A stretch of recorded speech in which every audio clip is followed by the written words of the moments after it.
Hello and welcome. The first show back in India, in the car from Delhi airport to the hotel. I think Gargi will join soon. I think there she is.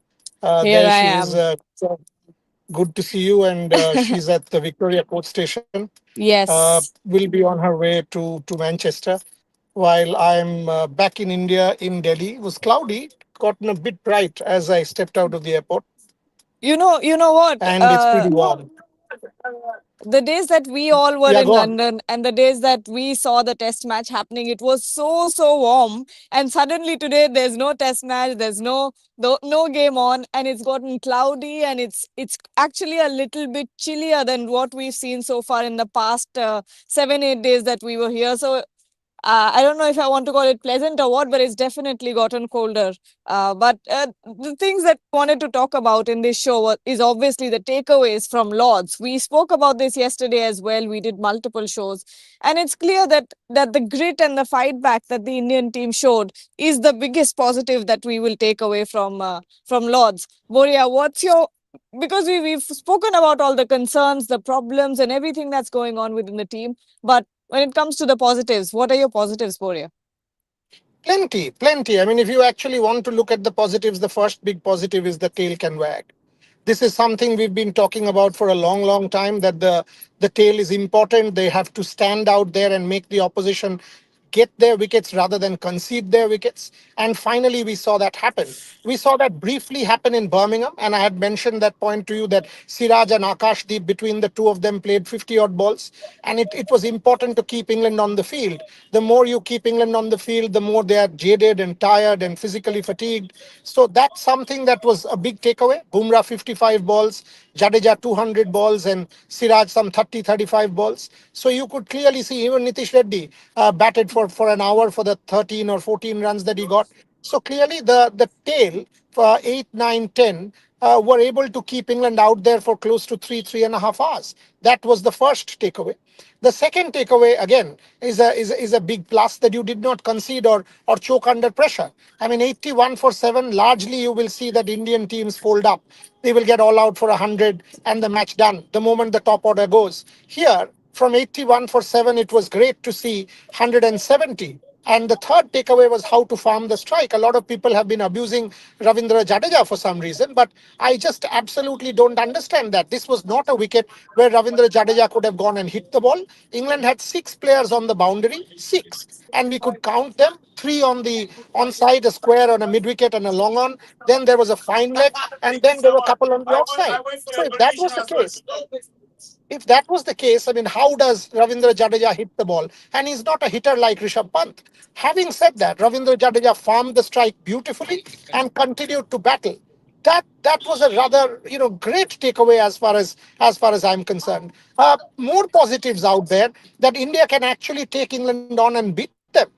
We've seen three test matches, all going down to the wire, all going down to the final session of the game. So overall, I'm not too disheartened. Yes, you've lost.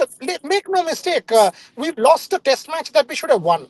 Absolutely, when you look at hindsight and you deep dive, it was a test match that you should have won. It was a test match waiting to be won. But now that it's history, there are quite a few positives as well. Most definitely, there are some positives. Sorry, I need to move positions because I wasn't supposed to stand there. That was a place for the bus to stand, not me. So I am just going to the other side.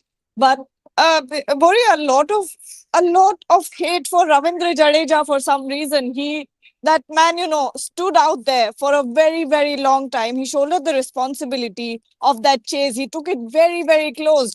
I mean, 22 runs to win, and no, none of us at that point had expected that it would get that close. When KL Rahul got out, when Rishabh Pant got out, first of all, when Rishabh Pant got out, the possibility of a win went down immensely. And then the fact that when a KL Rahul went out, we had all lost hope. We thought that it was a matter of the next 15-20 minutes that the game will end, because while Jadeja has the capability of staying on strike, the other end is something that we're not sure of. Washington Sundar lost his wicket early. Nitish Kumar Reddy lost his wicket early. After that, we all thought it's in the next 15 minutes the game will be bundled up. We thought it would be all over before tea.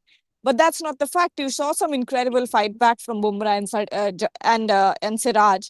But when it comes to Jadeja, a lot of hate for that man, the one who actually stood out there and took responsibility, took accountability of taking the game very, very close. I don't understand where this is coming from because, like you also pointed out, the fielders were out. The field was completely open. There was no space for Ravindra Jadeja to get any boundaries. And if he had tried anything extraordinary or any audacious shots, he would have gotten out. And at that point, time was not a factor. Time was not a problem. If India had, let's say, batted out, if Bumrah or Jadeja or even Nitish Kumar Reddy had stayed on for longer, you could have gotten to that. You could have gotten a win with singles and doubles, and that's precisely what Jadeja was trying to do without taking on any risk. Now, why why is it that he's getting so much hate for the strategy that he used? Yeah, you're absolutely correct in saying that, and I've been also seeing that. I mean, I when I was on the flight from London, or rather at Gatwick Airport, and I was noticing because the flight was delayed. I was following social media, and Ravindra Jadeja was getting trolled and hate and abuse, and mostly from people who understand nothing of the game. The argument was that you will not win with a single or a two, and why are you protecting Jasprit Bumrah like this, and you're trying to take a single of the fourth ball, you will never win like that, why don't you hit out? The fact is, if he tried to hit out, the bowlers were Jofra Archer, Bryden Cars, Ben Stokes, and Chris Wokes. They're not playing ping pong on Jadeja's terrace. It was not some stupid cricket going on, or a first class game going on with some rank net bowlers. These are premier bowlers, one.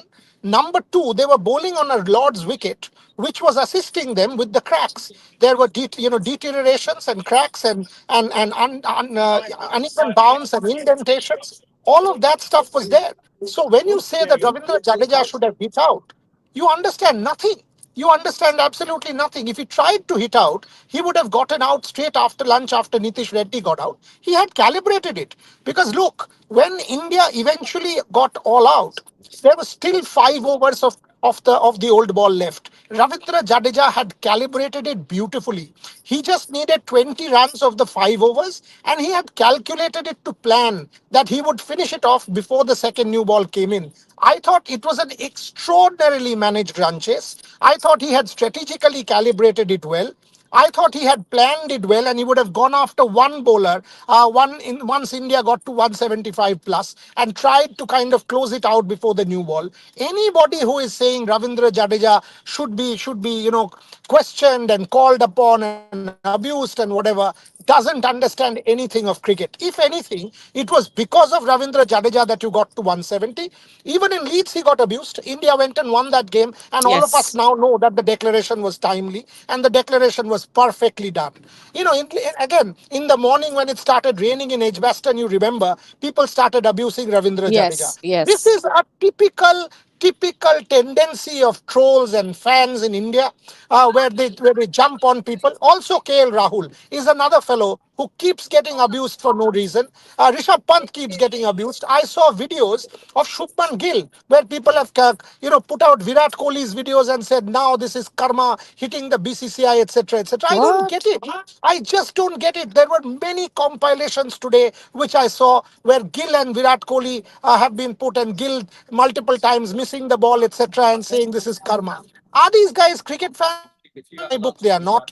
They are clear trolls. And this is the ugly, toxic side of Indian fandom about which I have written loads. But can we change it? My answer is no. So the best thing is to kind of put Ignore these it. people in their place. Ravindra Jadeja deserves exceptional kind of praise, deserves every kind of praise that can come his way. And to kind of say that he was responsible for India's defeat is absolutely maddening and completely stupid.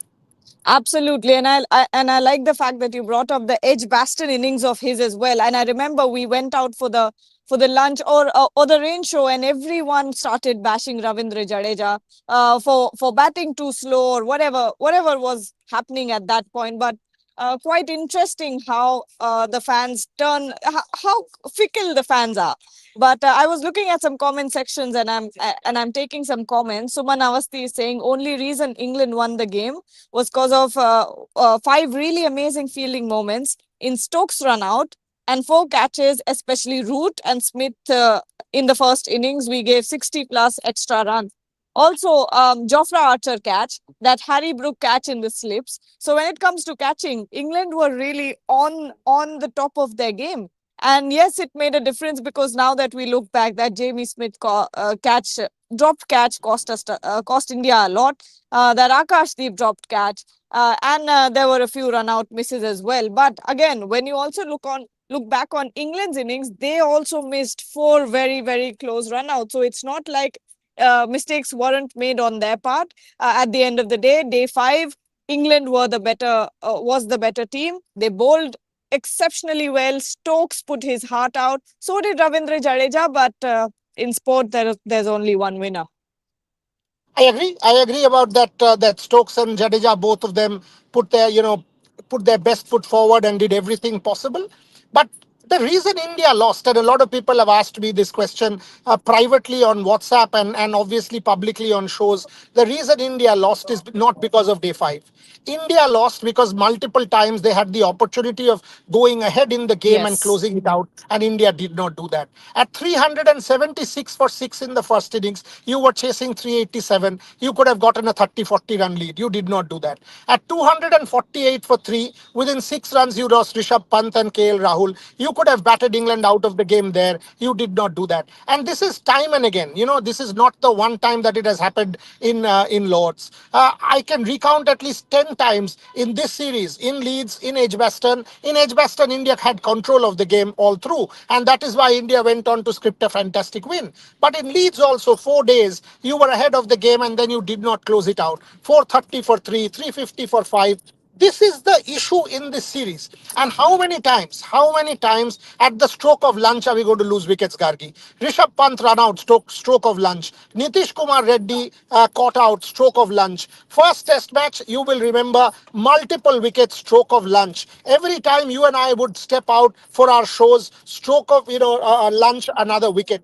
This is Yes. becoming an endemic problem between 12:50 and 1 local, which is what 5:20 and 5:30 India time. Inevitably, you will lose a wicket. Is it lack of concentration? Is it playing to lunch? Is it about, oh, the job is done, last couple of overs, oh, it'll be easy for us and all of that? Whatever it is, the reason India lost the game is not because of day five. The reason India lost the game is because India, unfortunately, despite winning more sessions, and India has won more sessions in the test match, not just here but also in Leeds, allowed England to win the critical moments. And in sport, it is about winning the critical moments. Sadly for this team, despite winning many sessions and playing good cricket, we are not seizing the momentum. We are not seizing the opportunity. We are not seizing those critical moments where we can close out the game and put England on the mat. That's why India lost. I can recount 5, 6 such instances. It is not the Yes. Rishabh Pant ball. It is not the KL Rahul ball. It is not the Mohammad Siraj unfortunate dismissal. It happened on day 1, day 2, day 3, and day 4. Yes. Liked viral here is saying it was a master stroke of Ben Stokes that he made a plan that the way Jadeja is playing, then it will take 60 overs to score 60. So he didn't move the field to catch him. They decided for the No, long no, haul. it, it, No, no, it, no, no. it did not. No, it did not. Because 60 over 60 wasn't the case. India was scoring at 2.37. 2.37 or 2.43 was India's run rate. Now, 80 overs is the new ball. 80 into 2.37 is 192. If you actually check, Ravindra Jadeja had calibrated his run chase absolutely perfectly. He would have gotten that target. 5.3 overs was still remaining when Mohammad Siraj got out, and India needed 22 runs. So 5 overs for 20 runs with the softish ball, 75 to 80 overs, absolutely doable. Ravindra Jadeja would have attacked Shoaib Bashir maybe in the 77th or 79th and would have tried the long handle. He was taking the game deep. I have absolutely no problems with that strategy. because that was the correct strategy. Because that would have put pressure on England. Because England would then realize, "Arey, these guys are 2 hits away. These guys are 3 hits away. And the game can go away from us as well." All through it was our game. I don't think Ravindra Jadeja made a mistake with the calibration or the strategizing. He did the right thing. It just unfortunately went against him. But again, I insist that Ravindra Jadeja or Mohammad Siraj did not lose the game for India, or for that matter, KL Rahul or Pant. India lost the game because India unfortunately did not take the opportunities to bat England out or bowl England out at times when they had it in their hands. Okay, let's take final couple of questions and then close the show, wrap up the show. A lot of people, Bori, are talking about Karun Nair and what should be done with the number 3 position. Me and Trisha had a chat on this morning as well at 10 a.m. That video is out there. Uh, we basically talked about how it's been four innings now, 4 innings of Karun Nair batting at number 3 position. Yes, you've seen him negate that new ball well. He's had good starts to his innings, but it's never converted. He's never had any real impact up top. Now, when we talk about runs, especially in the Lord's Test match, you were 60, 70 runs short. And if Karun Nair had contributed, you also did not have Yashasvi Jaiswal and Shubman Gill contribute. But if consistently we look at Karun Nair's performances, it's never gone past that those 30s and 40s. What after this? Manchester, Boria, do you play Karun Nair at number 3 or do you bring back Asai Sudarshan? Gargi, let me answer this with two examples here. What are the two biggest Test series wins on for India in the last Test series wins? Not matches. Test series wins in the last 5, 6, 7 years. The two biggest Test series wins in Indian cricket history in the last 7, 8 years. One is Australia 2018, and then again Australia 2021. Right? Take number 3 position. How many runs did Cheteshwar Pujara score? 2018 by a dime and the dozen bundle, and they were not able to get Cheteshwar Pujara out. 2021, you remember Sydney, you remember Gabba, you remember everything. How many runs did Cheteshwar Pujara score? The point is, the difference is number 3 is such a critical position where if you do not score, that is the most pivotal position, 3 and 4. If you do not score runs there, and runs mane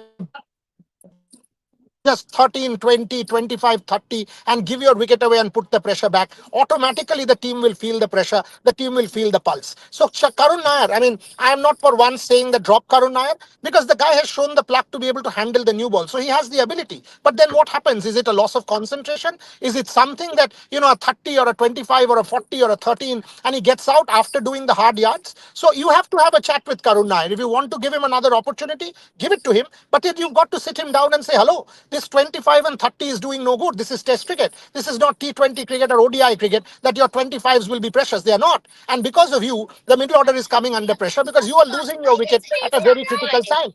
He got Shubman Gill in on that fourth evening at a time which was a disaster. 20 minutes left. Shubman Gill comes in against Bryden Cars and the other bowlers. That's the problem with Karun Nair. And if you see Indian cricket, number 3 has been absolutely essential. Rahul Dravid, Cheteshwar Pujara, Wall, that kind of effort. And here, all of a sudden, we are seeing multiple people, Sai Sudarshan, Karun Nair. In Australia also, we saw chopping and changing. You've got to have a stable number 3. And the onus is now on Gautam Gambhir and Shubman Gill to make sure that India has a stable number 3. Otherwise, it's not going to work.